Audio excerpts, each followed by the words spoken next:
In a great book I've been reading lately, the British earth scientist Norman Myers calculated that since World War II, about the time or just after that many of you were born, the world has consumed more raw materials than all of our previous human ancestors. So, how do we assess our future needs for ports when the pace of growth and change is clearly unprecedented in the whole history of the human family?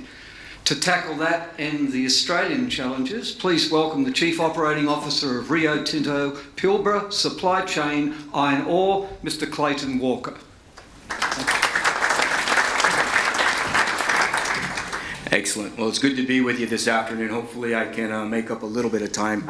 Can't guarantee I can make up all the time, but I'll give it a go. First off, I'd like to acknowledge the traditional owners of the land that we're on, the Noongar people, and acknowledge the elders past and present, thank them for keeping us safe.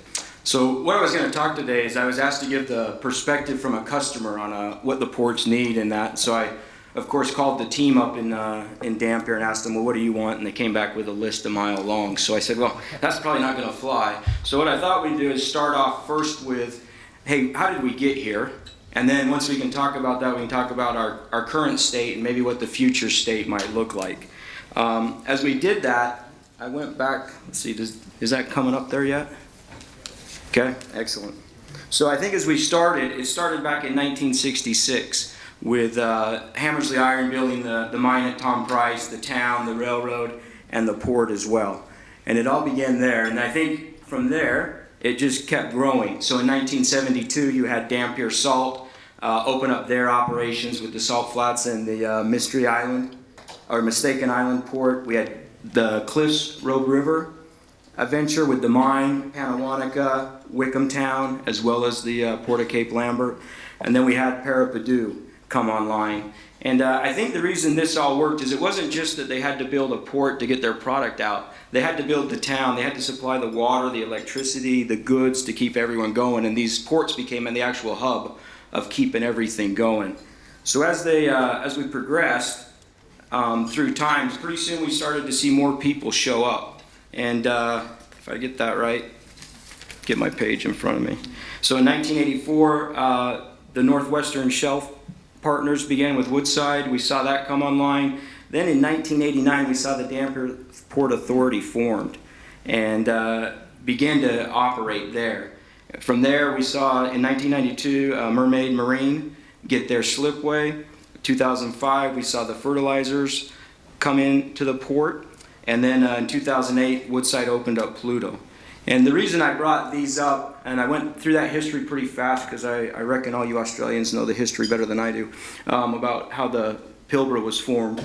But the key point is all about once you got multiple users, there became a good and honest need for a port authority to help coordinate those activities that were going on. Before, when it was just a single source, you kind of took care of your own, right? And made everything work and kept things flowing. But as things became more complicated with more and more users, the need for the Port Authority grew. And so that kind of quickly, covered a lot of years there, but it gets us up to our current state with where we're at now. And I think the Port Authority plays a pretty critical role for us with what's going on in there. And some of the areas that they help us out with is in inbound logistics. You know, we bring in quite a bit of our material through that facility. Our rail cars, our locomotives, about 30,000 tons of rail all come through that facility. It becomes and provides a key service for allowing us to get those goods into the marketplace. So that's one area currently where I think they're adding some great value. Another one would be in the maintenance services. And I think it's really about adding value by providing the real estate to the marine maintenance teams that are there, or service providers like Mermaid Marine. What that allows us to do is keep our costs down. I don't have to send the tugs far away to Asia or Fremantle, wherever that may be, to get them serviced and taken care of. We can actually do it right there. Once again, a very efficient service being provided by the authority. One of the other areas is in that coordinating of services. And I have quite a list here, but I think it's important that we go through them all. And it's the way that the Port Authority is able to coordinate the regional environmental spill response, the security, marine security, search and rescue services, safe vessel movements, the sharing of information between port users and service providers so we can do our future planning. I also think the real key one for me is that safety or information that comes around cyclone season. That's a key service that's being provided to us with the moorings that go on there. And the other one is some of the little things, but I think they're important, such as the eye care rubbish cleanups, the recreational boating safety programs that happen. They're all providing a valuable service into the community. With that, I think I've shortened my talk by at least 10 minutes there. But the point I wanted to get across to you is that there is a very valuable service which we need. Now as I began to think, all right, I still haven't made it to that list of my arm length of what the guys actually wanted up on site. But as I thought about, well, what does Rio Tinto need? And we could talk about the expansion that we have going on and everything else, but it really boils down to three things that I think Rio Tinto needs. And the first one is safety. We have to be able to ensure the safe movement of those vessels in and out of the area and make sure that our people can go home safe at the end of each shift. And that is critical to our operations. And as like I said earlier about the cyclone warning and management that takes place, that's critical for us. We need to continue to understand that, and if we can't do that, I can't run my operation. So safety's first. The second one is, as I look to the future for Rio Tinto, we need to be able to make sure we can maximize our throughput. If you look at whether it's at East Intercourse Island or Parker Point or Cape Lambert, it's all about how can we maximize the amount of volume that we're moving through there as efficiently as possible. And we'll be opening up the new port at Cape Lambert later this year, which will add another significant bit of tonnage there, another 60 million tons that will come as we bring that online. But I think the issue there is the volume's it's not gonna go down. I think it's just gonna increase, and I think we'd see that through most of the ports around the state. I think the last one for us at Rio is about our costs. We need to continue to relentlessly pursue getting our costs as down and as efficient as possible. I have no problem paying for a service, just want to make sure that it's being done as efficiently as possible. Now, those are our things. So in the future, I need to run a very efficient port. The reason why is it's not trying to compete with the people up the road or down the street here in Australia. We play on a global market, and we need to be able to compete globally with our products. And all of these costs that we add, or whether it's ourselves internally or those people that are providing services to us, we need to make sure that we're continually challenging ourselves if that's the most efficient way to do that. So those are Rio Tinto's needs with what's happening and where we're going. I think the question then is, if we're going to continue to grow this business, and I think the future can look quite nice for all of us in this space, it's what does the future look like? What do we need to have, and how are we going to make that all happen?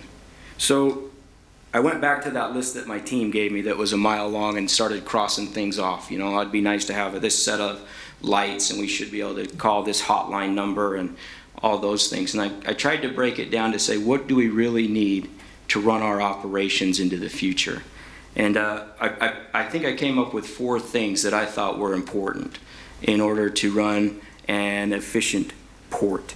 And those 4 things that I came up with as far as what would I need from a port authority, the first one is that you need to provide the services that you're good at.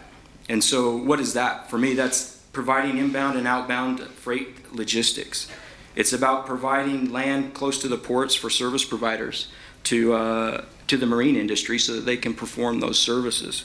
It's about coordinating the regional marine environmental, spill response, security, search and rescue services. There's real value in those. I think we need to coordinate safe vessel movements.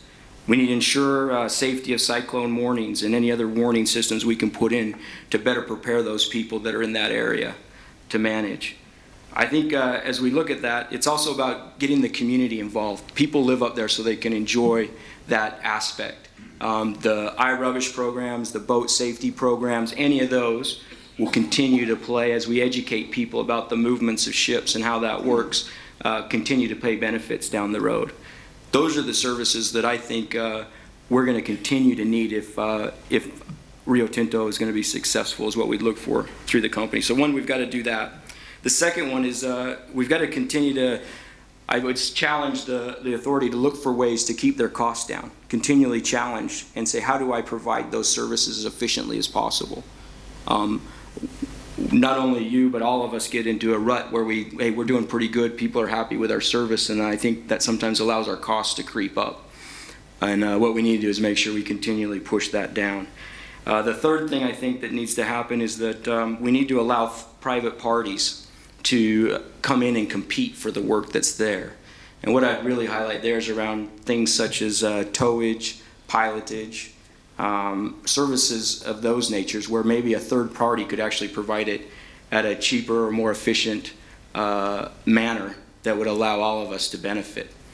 And I think as we do those three things, it'll help us all keep the costs down, help us focus in on what we're good at, and not trying to become a one-stop shop for everyone.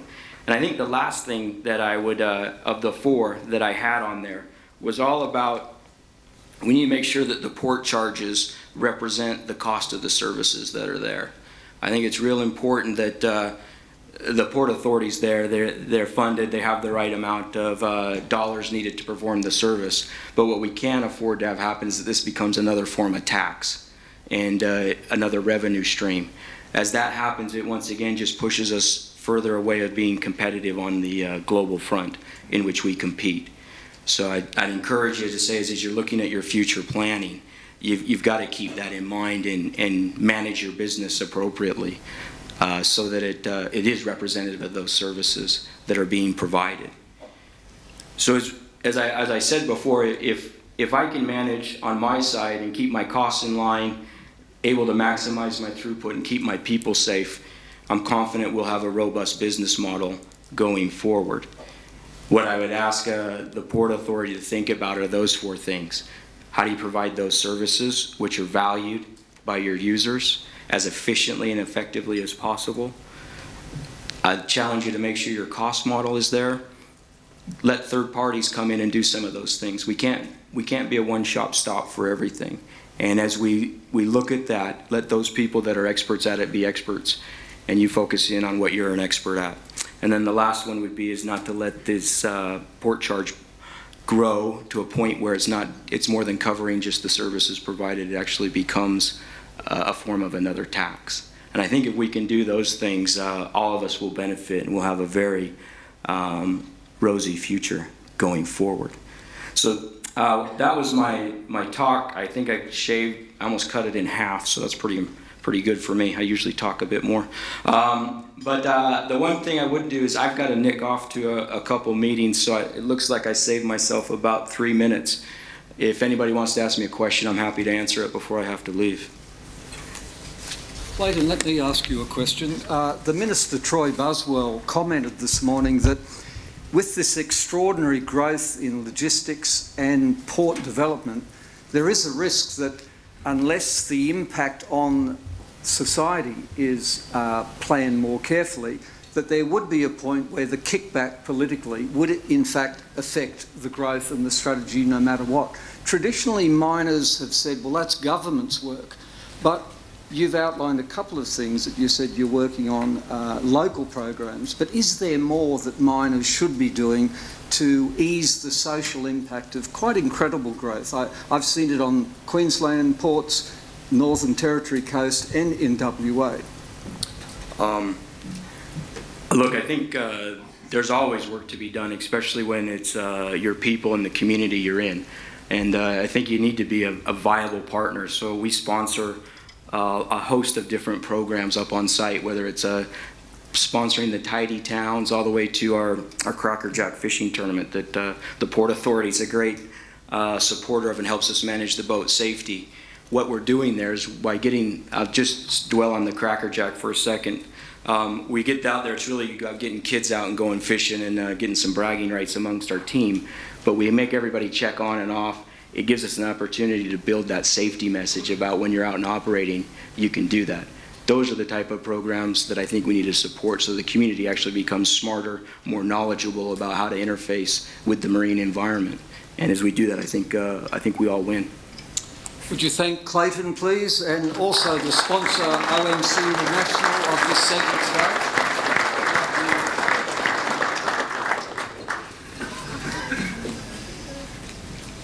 Our next two speakers are going to examine some very specific learnings in the area of the supply chain. Mike Slee, Vice President for Trade and Operations, Oceania for the company Wallenius Wilhelmsen Logistics, will open this segment. Thank you, Mike.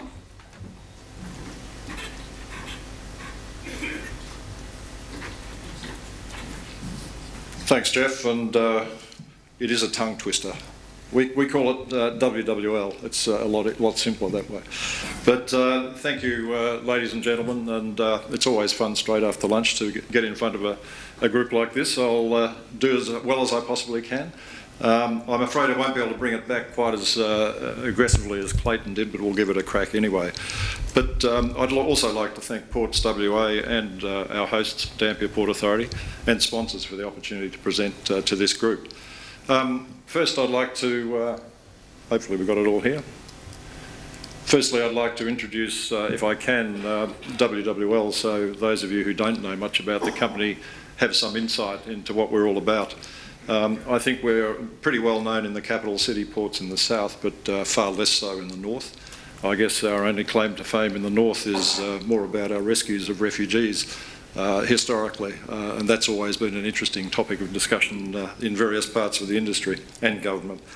But WWL is a 50-50 Norwegian and Swedish joint venture specialising in global ocean transportation and outbound logistics services. The venture was established in 1999. Wilhelmsen Lines have been trading to Australia for 115 years and has broader commercial investments in the country, including a small stake in Q. Wallenius Lines has a shorter history in Australia, but has operated globally for about 75 years. And Wallenius were instrumental in bringing into creation the concept of a pure car-carrying vessel. And that was initiated in 1975 in the trade from Japan to Europe in the automotive trades. With these sister companies that you can see on the graphic up there, I hope, Ucor, American Shipping and Logistics, and ourselves, we have a combined ro-ro fleet of around 130 vessels, a pool on which we can draw to mount our respective services around the globe. Our mission, we're effectively operating in a global market, and we're supplying services to the manufacturers of automotive, heavy machinery, break bulk and project cargoes. And our global network is expanding, driven by our customers' needs. The Australian market is quite small when you compare it with the major east-west trades, but in the context of WWL, it's one of our most important segments, and it remains a cornerstone of our global business. Some quick key facts, just a little bit about what we do.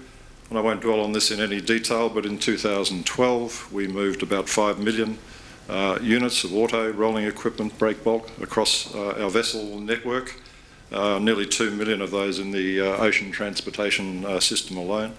We had 61 vessels servicing 13 trades to 6 continents, and we had 12 ocean terminals in various parts around the world, and they handled around 2 million units. So from two essentially pure ocean port-to-port operators, the combined venture now is truly developed into a global logistics leader in the niche that we operate in, which is the ro-ro segment. Quick look at our business model. What we describe as our business model is as being, we're a factory to dealer operator. And what that means in our world is that we embrace the whole of the activities and services from plant to dealer and everything in between in a global setting. Another very important part of our mission is to ensure that we operate in an environmentally sustainable way. It's a major focus for the company. We're investing today to meet future environmental requirements, both of regulators and our customers. And as an example, vessels we deployed in 2011, the Mark V vessel, They continually get bigger, but as we get bigger, we're getting more efficient in terms of fuel use, vessel design and all the rest of it, and we have 10 to 15% energy efficiency improvements with each new vessel model we bring out. Only last week, WWL announced orders of our next class of vessel, which will be an 8,000 RT vessel, so that's equivalent to 8,000 vehicles. And these vessels, again, will bring us to the next stage in efficiency of operation, and they'll take advantage of the Panama Canal developments that we heard about a little bit from Asaf this morning. In our context, we're not going longer or deeper, we're actually going a little bit shorter and wider. That means we can bring similar volumes of cargo, the 8,000 RT for example, with shallower draft, not having to carry so much ballast or fuel, and that enables us to actually achieve the efficiencies we need to take into the future. So that's a bit about us, and we're also, just to mention the other graphic there, we're bringing some of this thinking into our landside operations. And we're looking to achieve zero emissions in our terminals by 2020 and zero emission on our vessels by 2040, so pretty ambitious targets, and we're measuring how we're tracking against that development. Let's come to the theme, ports as gateways. I guess, as we view it, this approach is absolutely aligned with our view of global supply chains and our factory-to-dealer concept. And I think it's interesting, just reflecting on the discussions this morning, they've been very much resource-centred, export-centred. I'm coming at this, or WWL coming from this in an Australian context, as a supplier in the inbound supply chain, principally into Australia. And from our perspective, gateway thinking is absolutely essential to ensure the future success of Australia's importers and exporters. And the ambition is very complex, given Australia's geographic, economic and political environment. However, in framing the national port strategy, we appear to have taken some significant steps forward as we see it. I think the complementary West Australian Ports Governance Review and initiatives in other states should allow for synergy benefits and efficient resource allocation in the port space. We see this as significant drivers of future economic success. They provide a solid platform for the gateway concept to develop in a whole of a supply chain context. Although I do note the comments from Malcolm Tolles earlier today, his reservations about the success of this type of approach, the government frameworks, if you like, in the UK. So we have to make sure we don't go down that path.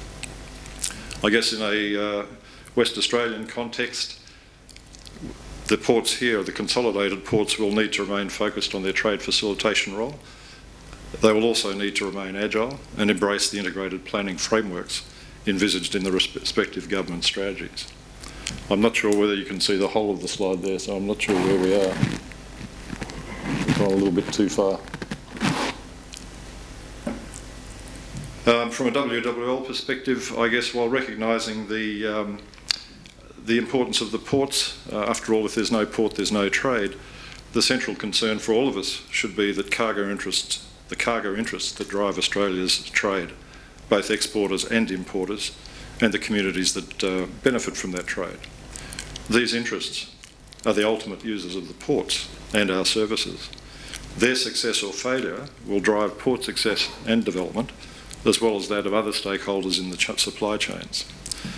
They're also the interests who in large measure fund the ports and the private logistics players, either directly or indirectly. So in our view, it's from this perspective that the effectiveness of the planning response of ports and private logistics entities to future demand, that's the basis on which those efforts should be evaluated. Coming a little bit to, we've jumped a little bit ahead of here, I think. Our experience in Oceania, how do we evaluate the performance of ports in this region? And how do we evaluate it in the context of gateway thinking? It might be informative to just consider some metrics that we look at when we're evaluating port performance. So now we get to that slide. This is a screenshot of one of our dashboards. it's focusing in particular on something we call non-steaming time. That's the time a vessel takes to go from pilot on arrival to pilot on departure.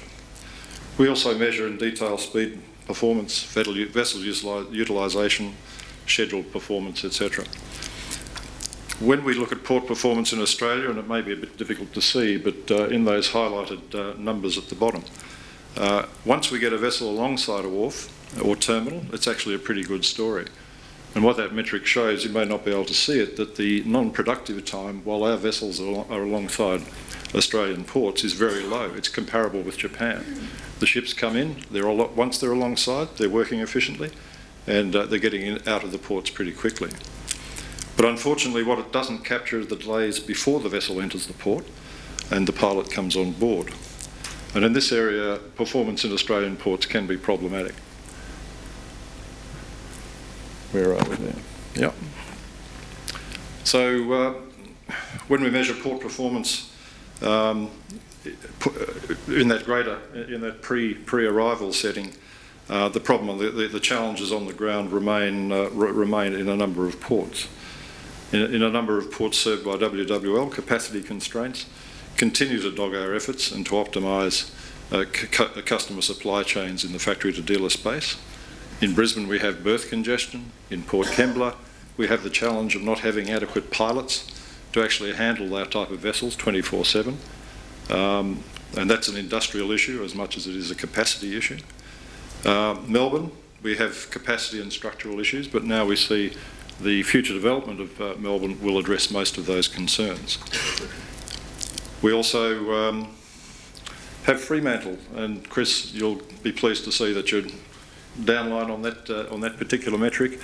So Fremantle, it's pleasing to see the favourable comparison in 2013 with what we're seeing in Eastern Australia. But even 2 days lost waiting to come into a port is critical in a global fixed liner pattern. And in that context, assuming no further delays in a 120-day round voyage for one of these vessels, we're still going to have to spend $300,000 in extra fuel, emissions and everything that goes with that to get the ship back on track. So they're significant challenges we see in the ports. So from a whole of supply chain, ports as gateway context, I guess these are some of the blockers or the roadblocks you see emerging in some of the ports. It is fair to say that we're working very closely, as is the industry more broadly, on finding solutions for these issues, and we'll continue to do that as we go forward. I guess from WWL perspective, the port planning focus on bulks and container traffic has meant that the general cargo and ro-ro traffic, that segment has been to some extent sidelined in the context of port infrastructure planning and development. The possible exception to that being Port Kembla, which was developed when the ro-ro industry moved out of Sydney. Melbourne, as we're now seeing the development there, represents the first significant new investment in this space, and hopefully it won't be the last. Whoops, keeps moving on me. Can't quite see where we are.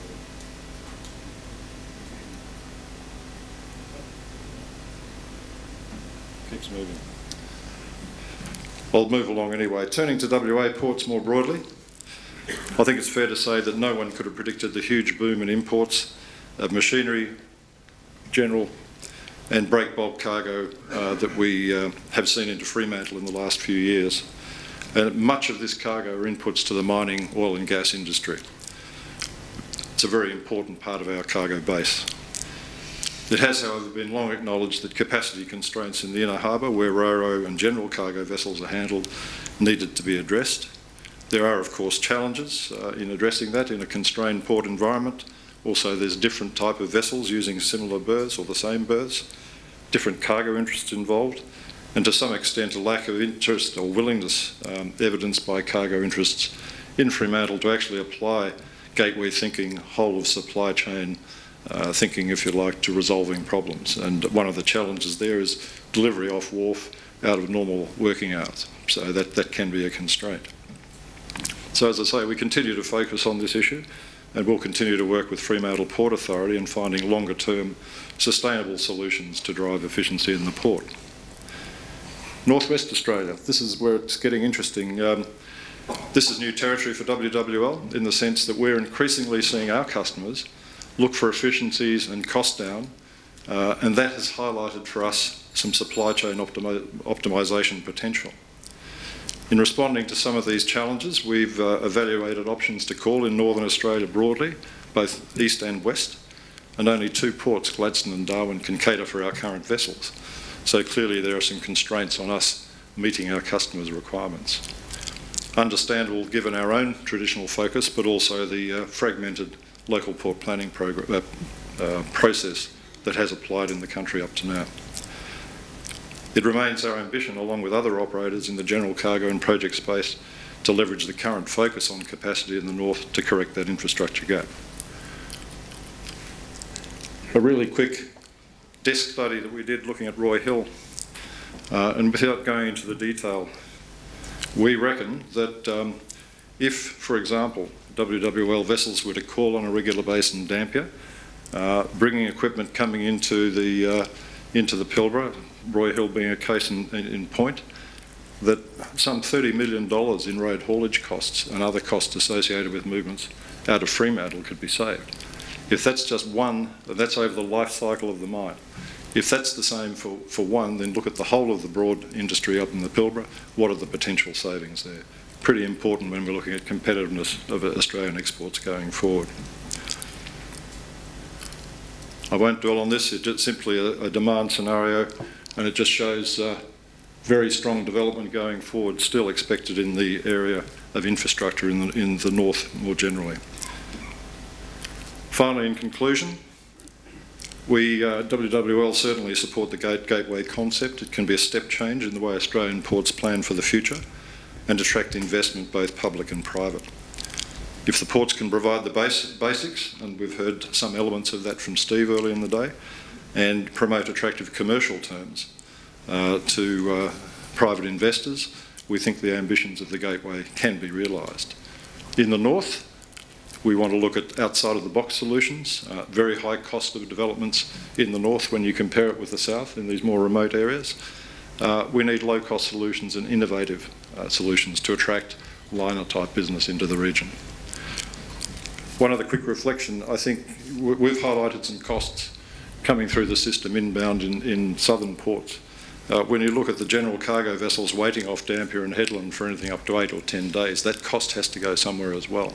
So while we're talking about gateways, we can't just accept that vessels are going to wait outside. You need infrastructure for all types of general cargo ro-ro vessels to come in ultimately if you want to take a long-term view of the north. All right, and I think the final comment there is, and I heard the Minister's comments this morning about removing some overhead power lines, but I guess we would take a view that road haulage is not the optimal solution for equipment moving to the north from Fremantle in the long term.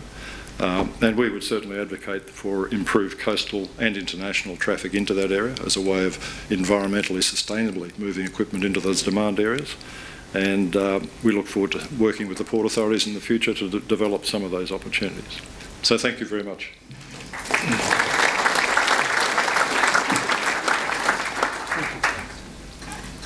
Thank you, Mike Slee. And our second industry case study is presented by the Supply Chain Manager for Apache Energy. Please welcome Alistair McGregor.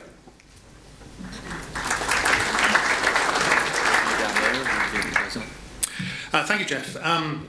Ladies and gentlemen, it's my privilege to be speaking at your conference this year. We're very grateful for the opportunity presented to us by the Dampier Port Authority to allow us to speak a little bit about the oil and gas business. For those of you that don't know Apache, we are an independent oil and gas operator. Our business is exploring for, acquiring and then developing hydrocarbons resource. We're Western Australia's second largest producer of domestic gas. We're part of the critical supply chain that allows commerce, industry and residents of Western Australia enjoy their lifestyle and the business opportunities that are here. Over the next few minutes, we're going to be talking a little bit of a few insights into the oil and gas business, how we're organised, what we do, how we operate. Then have a look at some of the logistics challenges that's inherent within our business. And then lastly, we're going to finish on a couple of special projects that we've been working alongside the Port Authority in the last year or so. So I guess we can skip this. This is a message from our lawyers. I don't think you'll be too interested in that. None of you are lawyers, I hope. Our Australian assets and the investment that we're making here. This is the North West Shelf. It's that stretch of territory that runs basically between Dampier and Exmouth. It's a prolific, mature basin. There's a lot of us that's actually operating up there. We're roughly split between our oil and gas assets. In typical fashion, we've got gas in the north and a little bit more oil in the south. For those of you who are not familiar with the oil and gas business, the yellow blocks are the licence areas that we get from the government. That's our ability to then go and look for hydrocarbons in those areas. If we're successful and find anything, then we have to get those to marketplace, and then the government taxes upon those. It's a fairly common model worldwide within the oil and gas business. In terms of the kind of investments we're going in the moment, the red projects are gas-related projects, green being oil. We're spending around $1.8 billion of capital this year, and it's been a programme that's been underway for a few years. Our typical levels of operational expenditure is around $1 billion each year. So in terms of the amount of money that's actually going into the North West Shelf, is considerable. Pretty much everything that we have to do has to go up the coastal highway, so I was quite pleased to hear Mike talking a little bit about the ability to get some cargo off the roads. That's actually quite important to us as well. So all of those projects involve the use of various sized toys. We have some quite large ones in oil and gas, and pretty much all our industrial architecture is either over the horizon, it's on the seabed, or it's buried. There's not a lot of visibility to the oil and gas business. You might see vessels going out of ports, disappearing over the horizon, helicopters leaving heliports with personnel on board, but what actually happens out there is kind of interesting. At least we find that to be the case. So when we actually have a look at the kind of assets that we're talking about, the top slide there, you've got a typical production platform. We do need to make the differentiation between a platform and a rig. The platform is a fixed installation. It's one of the ways in which we can actually process hydrocarbons. Typically, they don't come out of the ground nice and clean and fit to go straight to market. We have to do some things with those. Occasionally, we have to strip liquids out. We have to alter the calorific value of the gas. Anything that we put into the Dampier-Bunbury pipeline has to be to specification, so we work very hard to make sure that the products that do go into that line are to spec. That involves us in actually doing a lot of onshore and offshore processing. In Australia, we don't have any onshore production, but the nodding donkers you can see in that middle picture are a feature of landscapes across the world when there's small accumulations of hydrocarbons, most typically in the continental United States. Bottom picture is a picture of a FPSO, a floating production, storage and operations unit. These are a relatively recent introduction to the oil and gas business. That kind of technology has been around for 15 to 20 years. It allows us to do an awful lot of processing in a very small footprint offshore. An FPSO does a lot of things, and it tends to do them very well. The biggest thing about the FPSO is the storage capability that's within the tanker. These quite often are converted vessels that have seen a lifetime of use and are reused by the oil and gas business for storage and processing. In terms of the kind of gear we've got to help us with the construction and project execution phases of our operations, we've got lots of assets that we can call upon. These are typically brought in by demand. These are not things that's conventionally owned or operated by oil and gas operators. There's a fair number of marine companies in the world that can actually supply us with various barges to do installations, transport, heavy lifts, construction support vessels which help us lay pipelines, do diving operations and the rest of it. On the right hand side is a picture of a heavy duty jack-up rig. These kind of come in different shapes and sizes. We've got 3 of these beasts on contract at the moment. That's pretty much at the edge of what Apache as an oil company can handle at any one time. Having 3 rigs is a busy drilling program, believe you me. These, without breaking too many commercial confidences, these cost us around $400 a minute. So it's kind of expensive when we don't get material, services and equipment to them, and it's an equally unpleasant experience having a rig manager parked at your desk complaining that his stuff hasn't arrived. these folks need to only earn when they turn, so keeping our rigs busy is extremely important part of our business, and certainly they have to be fed. A heavy-duty jacket rig will consume pipe, mud, consumables, chemicals at a prodigious rate. So making sure that we have a regular supply of goods, equipment, materials going up the road and then getting offshore is really seriously important to us. Managing all those risks around the supply chain, part of my job.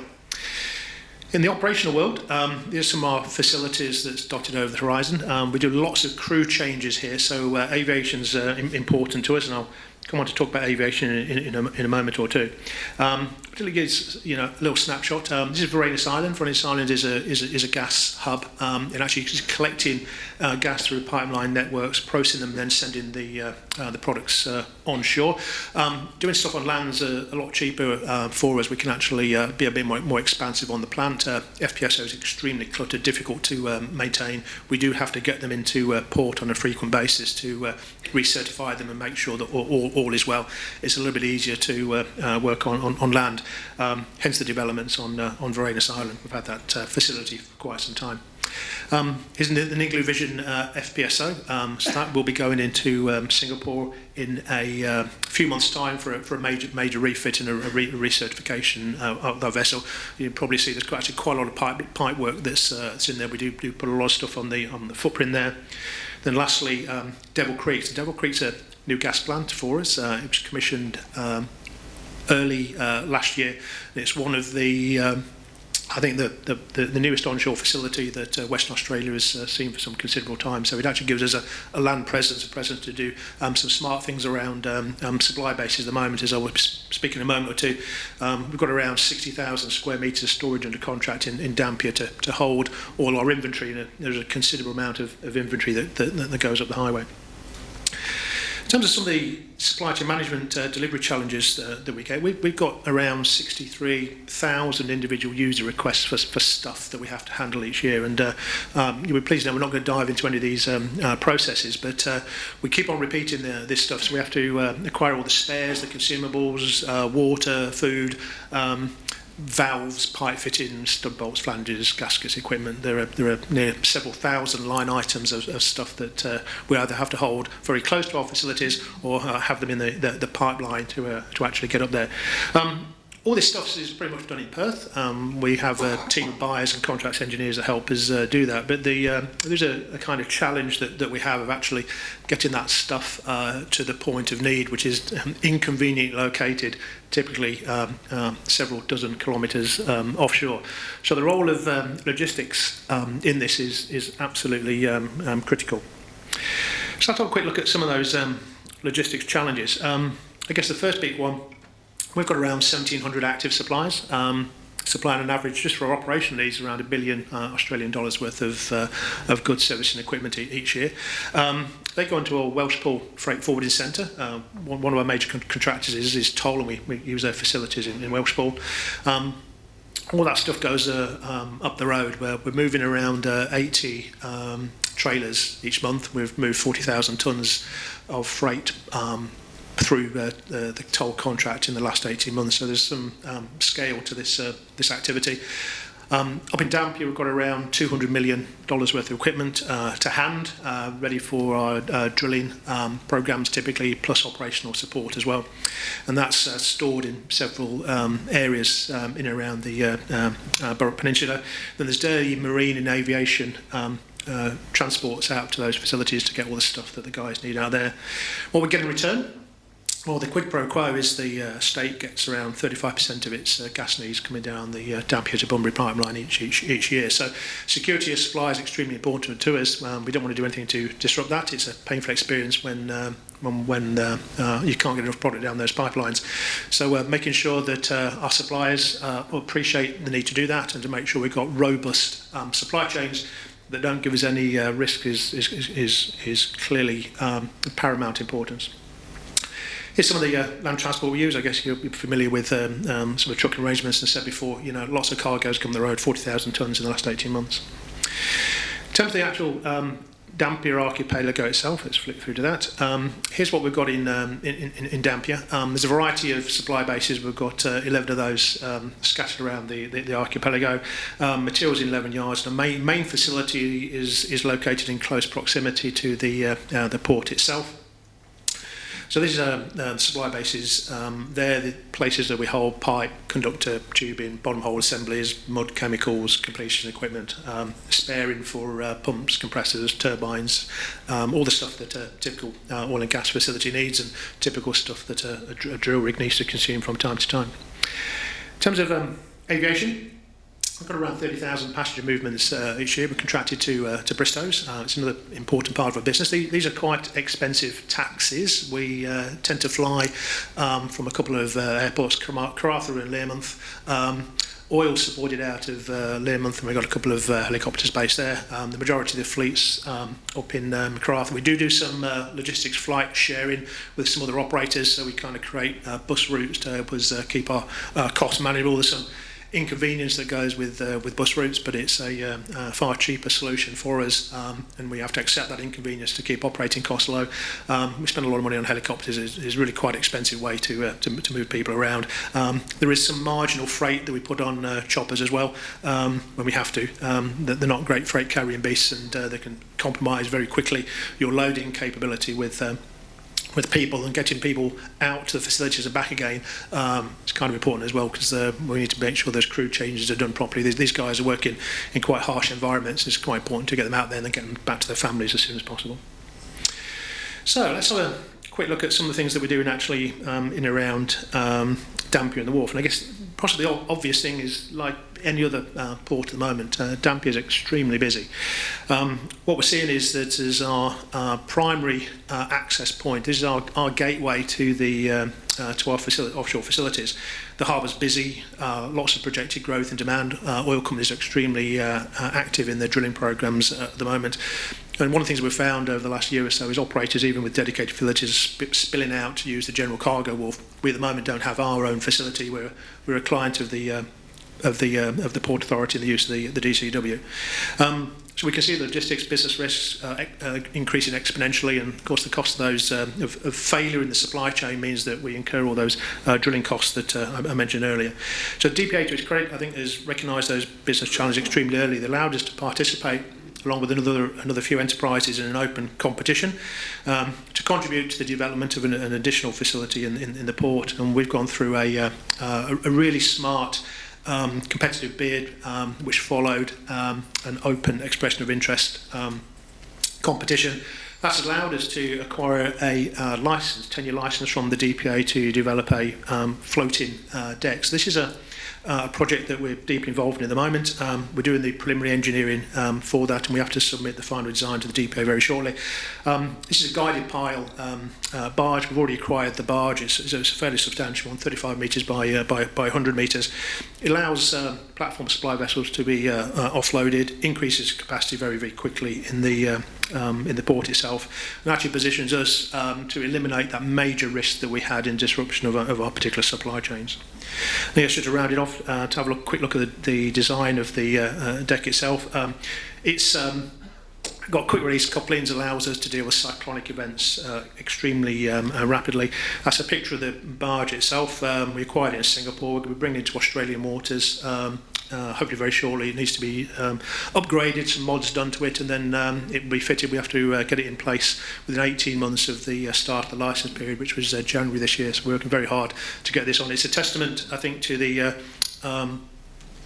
innovative attitude within the Dampier Port Authority. It's certainly their entrepreneurial style of doing business is one that's very closely aligned with us. It really helps us deal with those business risks, and we're hoping to maybe come back at some point in the future, tell you a little bit about the success of the project when we actually get it installed. That's about me. Thank you very much indeed.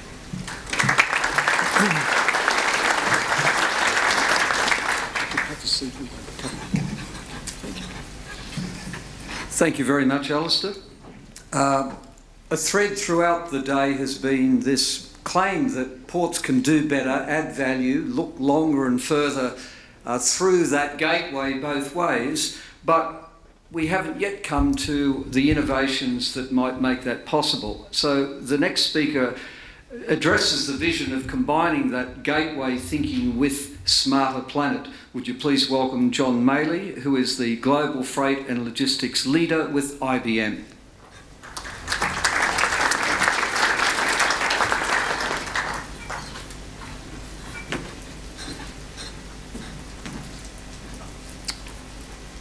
Is there a clicker? No clicker? Okay, I'll do without it. So I have that highly coveted post-lunch, pre-coffee break speaking spot. I thank my agent for that. So how many of you are thinking, did it advance? Okay. Oh, thank you. How many of you are thinking IBM, ports? Come on, raise your hands, don't be embarrassed. Okay, thank you very much. So in fact, we have a Smarter Planet vision, as you just heard, and the vision is really around the fact that we have one planet.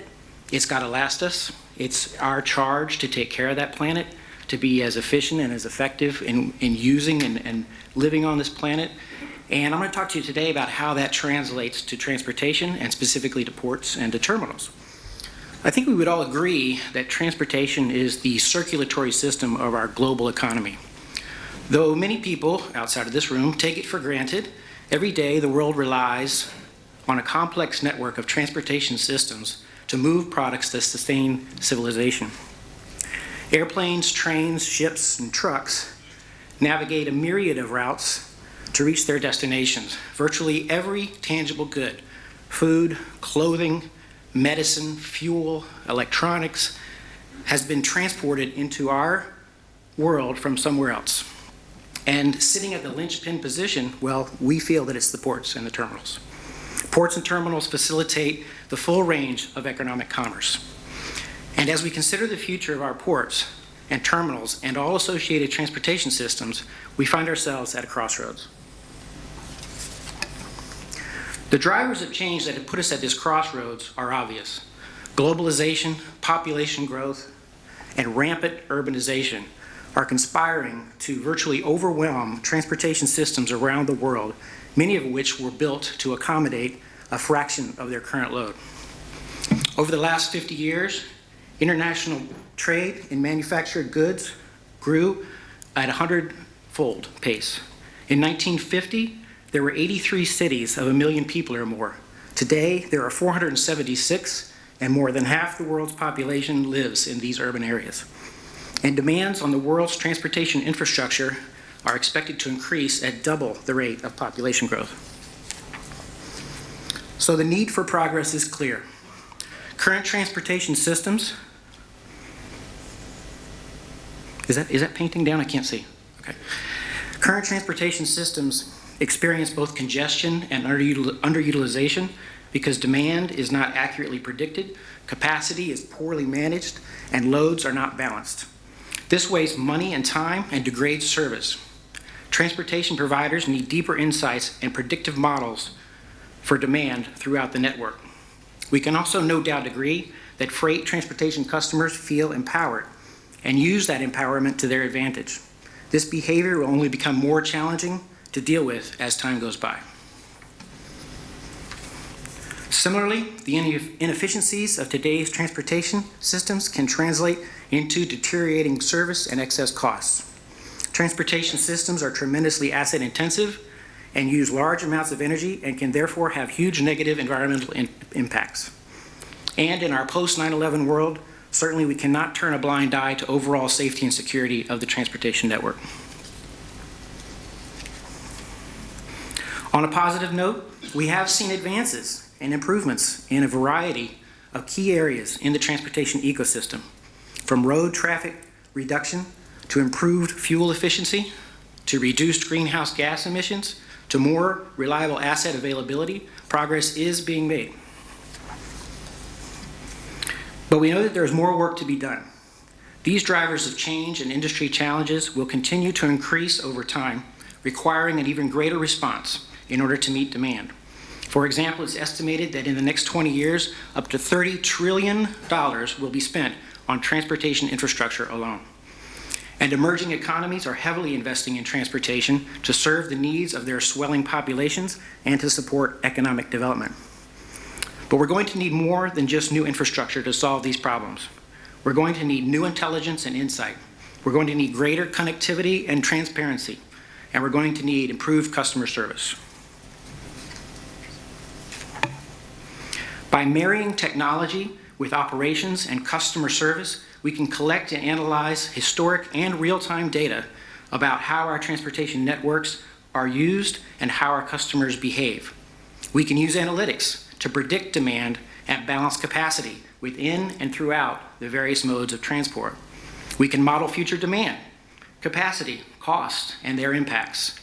And we can use data to build defensible cases for change that is economically palatable and profitable, change that requires less investment than simply building more roads, more bridges, more ports, and more rails. How is this all coming about? How do we become smarter? How do transportation providers become smarter? Well, in our view, it's by becoming what we call instrumented, interconnected, and intelligent. Our world is already becoming more instrumented. Today, there are nearly 1 billion transistors per human on Earth, each one costing 1/10 million of a cent. There are 4 billion mobile phone subscribers and 30 billion RFID tags produced globally. Because of their increasing sophistication and low cost, these sensors and devices give us, for the first time ever, real-time instrumentation across a wide range of the world's systems, both natural and man-made. Our world is also becoming interconnected. Very soon there will be 3 billion people on the internet, and that's just the beginning. Systems and objects can now speak to one another as well. This is what we have heard referred to as the Internet of Things. Think about all the prospect of 1 trillion connected and instrumented objects: cars, cameras, roadways, pipelines, even livestock and pharmaceuticals, all talking to each other. Think about the amount of information that is produced by the movement and interaction of all of these things. It will be unprecedented. And finally, things are becoming intelligent. Thanks to advanced analytics and ever more powerful supercomputers, we can turn mountains of data into insight. And that intelligence can be translated into making our systems, our processes, and our infrastructures more efficient, more productive, and more responsive. Our collective mission is to inject smarter technologies into our transportation systems. And as you have seen, it has already yielded many successes in recent years. But as we look ahead to the needs and challenges of the rest of the century, I think it is clear that we must do more. We must be able to predict demand and optimize capacity and assets. We must be able to improve operational efficiency while reducing the environmental impact. We must be able to improve the end-to-end customer experience.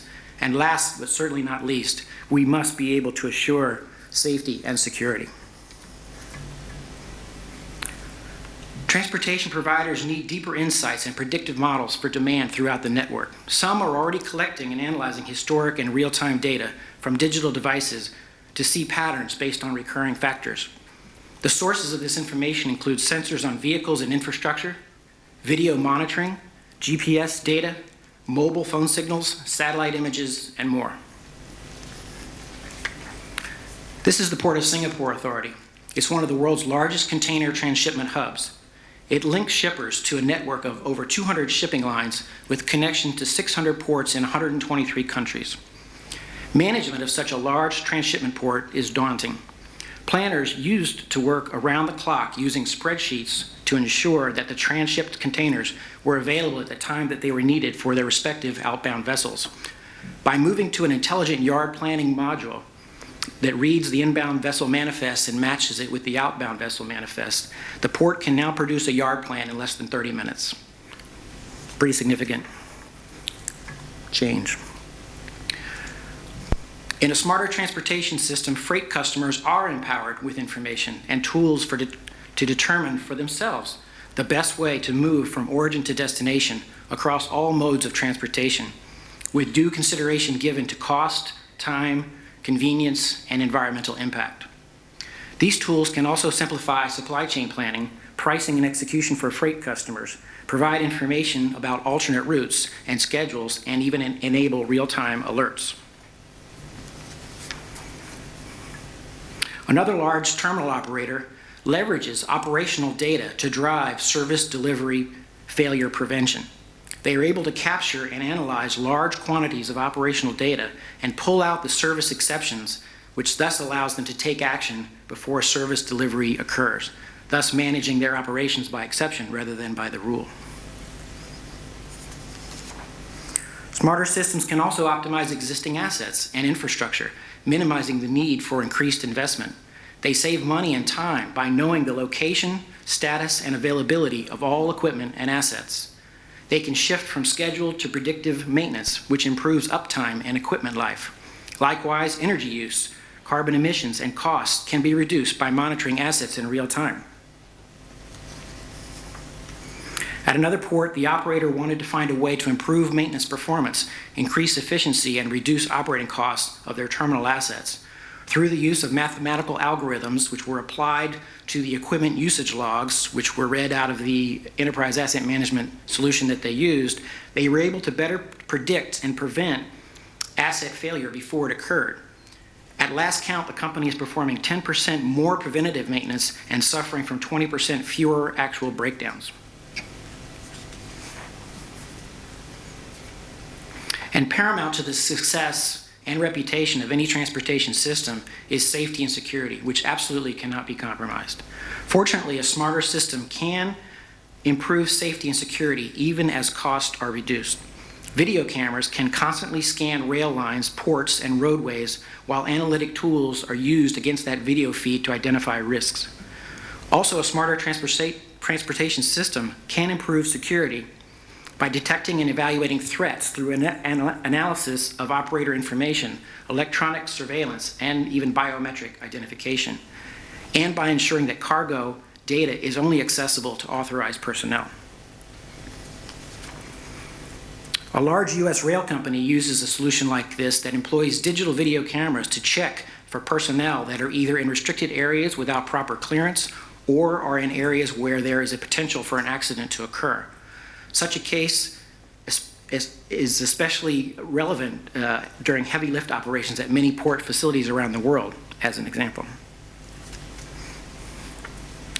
Smarter transportation can drive economic vitality and improve our quality of life. It can be more efficient, provide better service to customers, protect the environment, and help assure our safety and security. We recognize that this is really the challenge of the entire ecosystem. And for that ecosystem to survive and thrive, all of the players must raise their game and become smarter.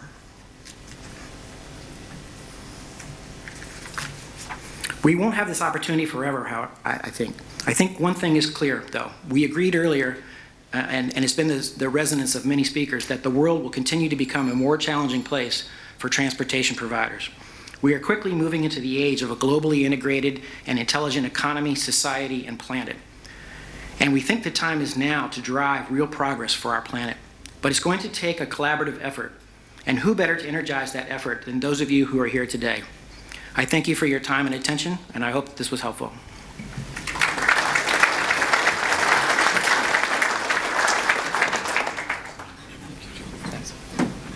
Thank you, John.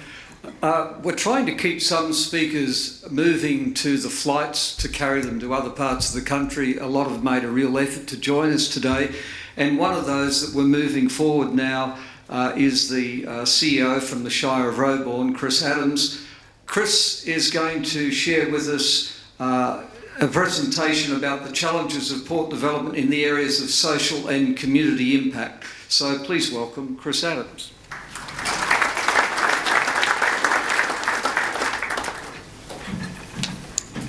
Thanks, Jeff, and thanks, Steve and the Dampier Port Authority for the opportunity to speak today.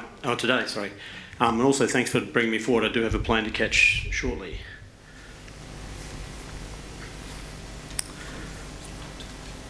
Okay. So which one am I left?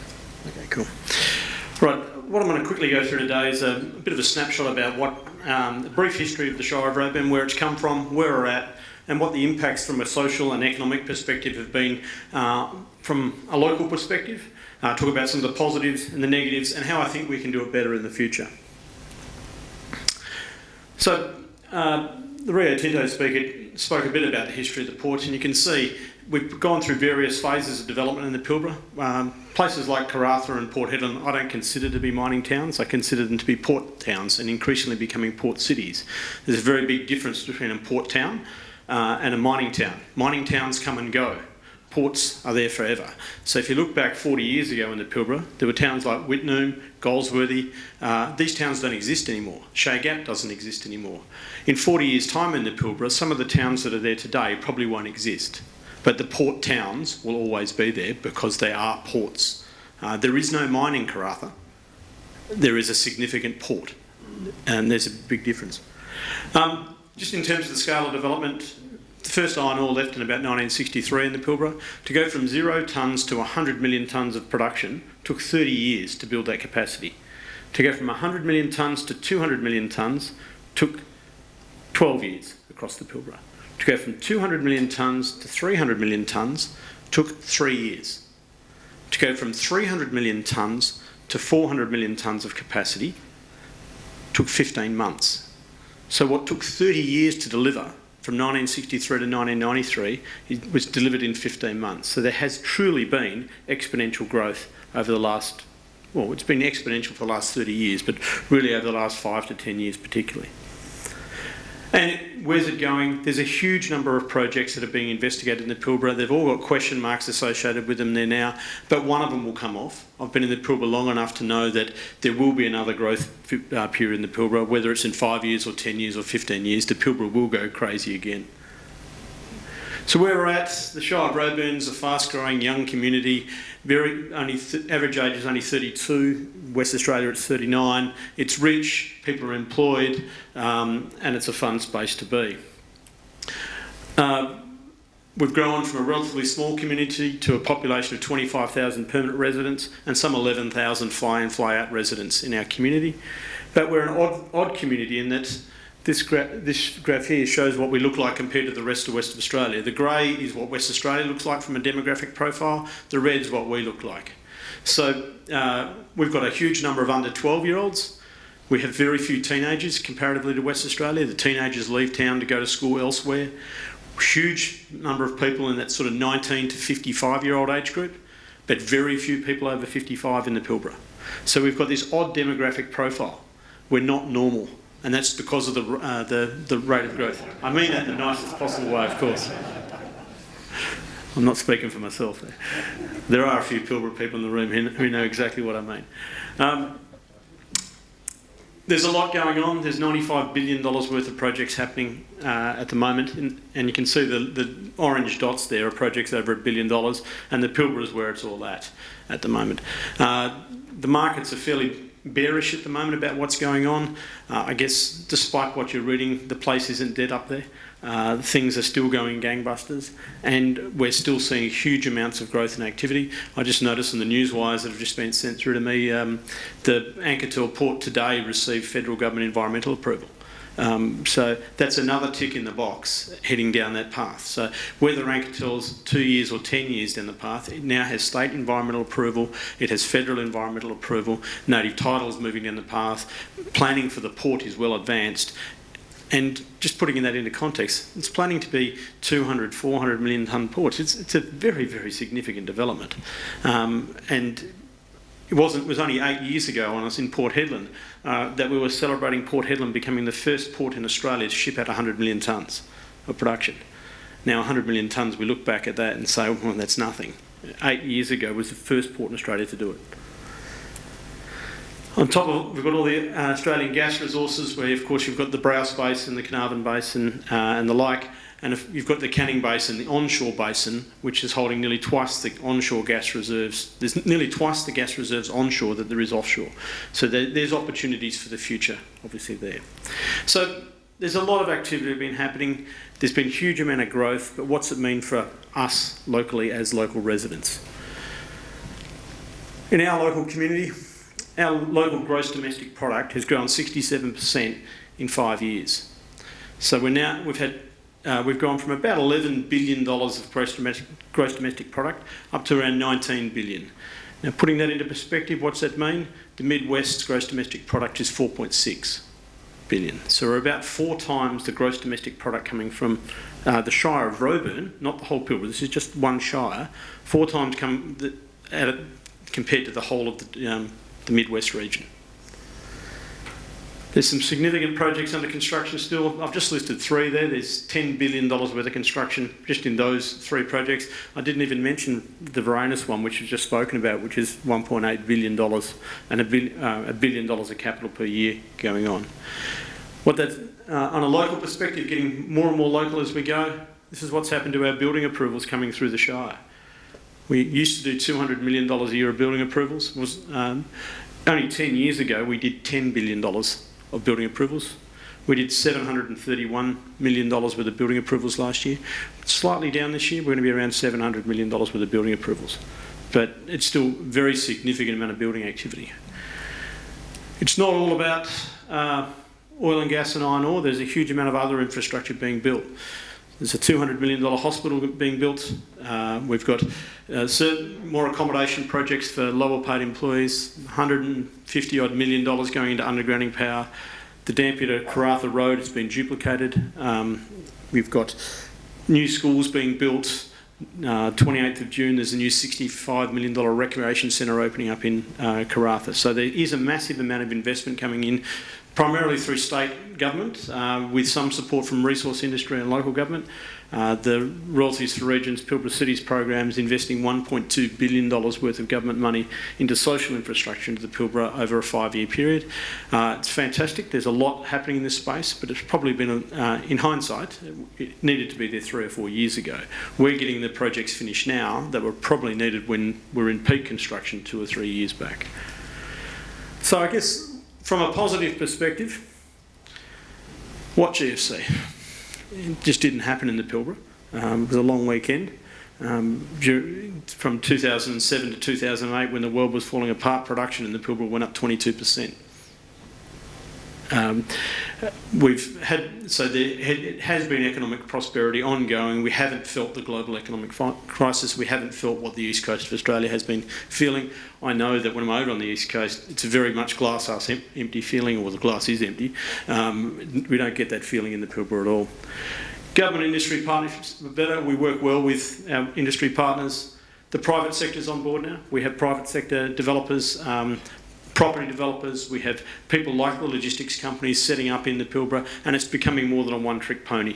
We're starting to see economic diversification, the seeds of economic diversification. We're becoming more normal. We are getting sort of the major McDonald's is up there now, Subway, all those sort of dome coffees up there. We're becoming a more normal town. Some of those multinational companies are starting to move there.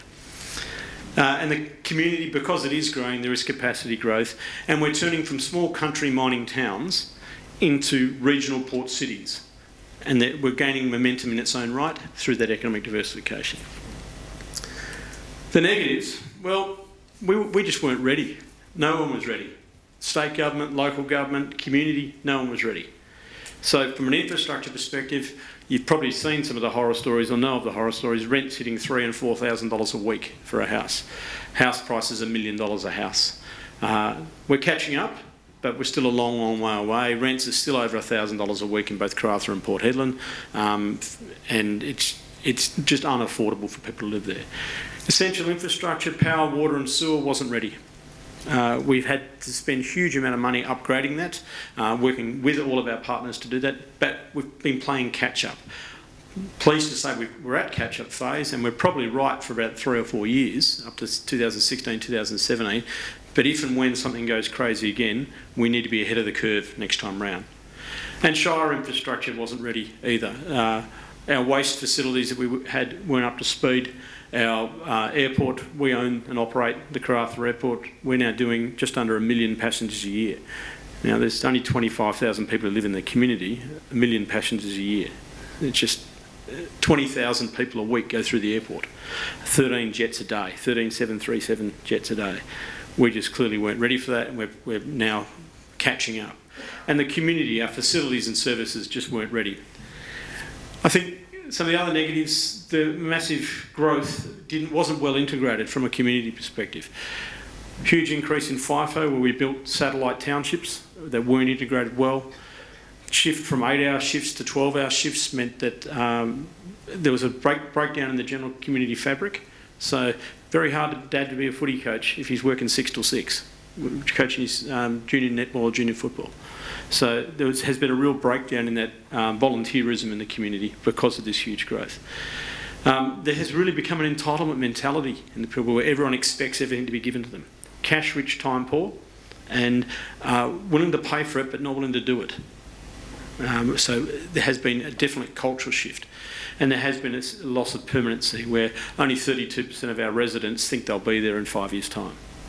It's a place where people they're coming to make money and go rather than setting down roots. And we have had the Dutch disease. You've had the haves and the have-nots. Small businesses have struggled. In this huge economic boom, small businesses have actually really, really struggled. Because if you're a hairdresser, how do you afford $2,000 a week? Because people won't pay $50 for a haircut. Well, blokes won't anyhow.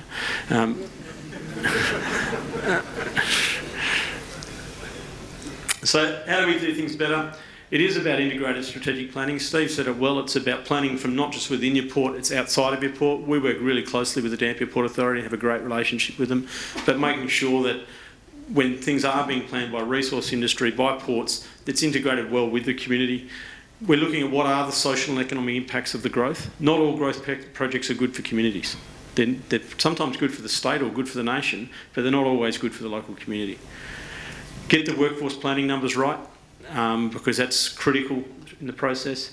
Plan for infrastructure legacy. So sometimes infrastructure is built and bulldozed. That's pretty stupid. We should actually be planning for, if you're building the infrastructure, have a residual purpose and some residual use for that infrastructure. Where are the local supply opportunities? We got to the point where we were fly in, fly out gardeners and fly in, fly out catering up in the Pilbara. That's not really sensible. We need to be actually getting local supplies, establishing local businesses. And we also need to be aligning our approvals processes. Now, there's a huge number of state government approvals processes. There are a number of local government approvals processes. And what we've found in the past is mining companies and ports will be busily getting their environmental and Indigenous and heritage and native title approvals, and the 11th hour come in and say, by the way, we need 1,000 houses in the next 6 months. And we then need to start doing our environmental, native title, heritage processes. They've been working on it for 18 months to 2 years. We haven't started because we didn't know it was coming. And we end up in this crisis mode because the information hadn't been shared well enough. I think we've learnt a hell of a lot from that space, and we're doing it a lot better than we did it sort of 5-10 years ago, but we still need to be better in that space. So I guess port growth's great. Everyone loves it. We're a big fan of growth in the Pilbara. But the critical thing is port growth is always good for ports. It's generally good for the nation, or it's always good for the nation. It's good for the state, but it's from a local community perspective, we've got to make sure that port growth is good for local communities as well. And I encourage all of the port managers and port people in here to build close relationships with the local government authorities, because you need your communities to work with you to make your port successful. Thanks very much.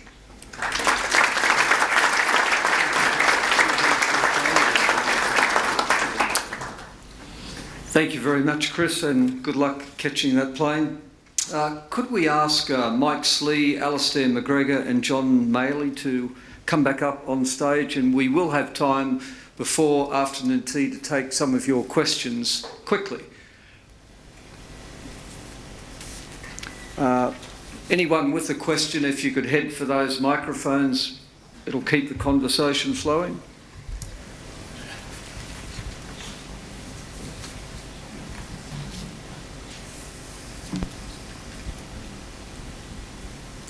Yeah, David Lynn from All Shipping. One for you, Mr. Slee, who we used to work together many years ago, so he will be expecting this one. Mike, we've seen over in New South Wales, in obviously Botany and Port Kembla, privatisation has been the model of the future for New South Wales ports. I think it's pretty clear over here that we're not going to go down that model with the government. I guess, how do you see the pricing when a port is privatised, and particularly in the case of Port Kembla and and Botany, that they paid really well over what the asset values are, and no doubt those investment companies are going to look for a return on investment, which means higher port charges?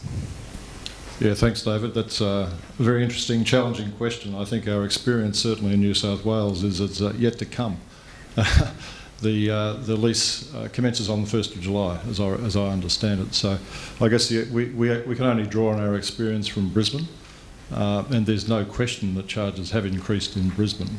But it's not just the privatisation. That actually happened, or that process had started before the privatisation of the port, where government sought to extract better rents from port facilities, and we're actually revaluing land in the port environment on the basis of almost capital city rental rather than a port somewhat removed from the city. So we've seen significant increase in cost there, and that's flowed through the system, and ultimately it's the cargo interests who bear that cost, because carriers, terminal operators, stevedores typically can't take or absorb that cost base. So if you look at Brisbane as being the model, then we have some concerns about the future of New South Wales ports, absolutely. Yes, sir. Good afternoon, Derek Jessen, Bunbury Port Authority. Question for you, Mike Slee, again, please.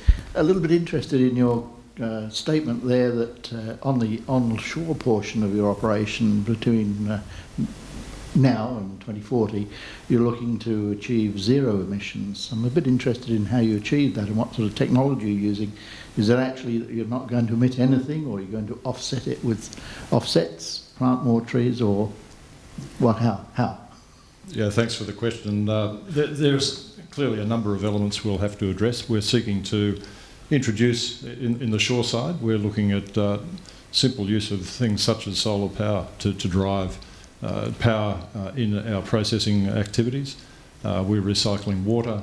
We're looking at new smarter designs for our terminal facilities to ensure that our carbon footprint is reduced. But I think we're looking at a whole range of activities, and certainly carbon offsets may be part of the package. At the moment, we're leveraging existing technology, but we're looking forward to see what else is coming along the track and seek to integrate those with our facilities in the future. But it will be a package, no question of that. I'm fine. Thank you very much. Thank you. Any other questions?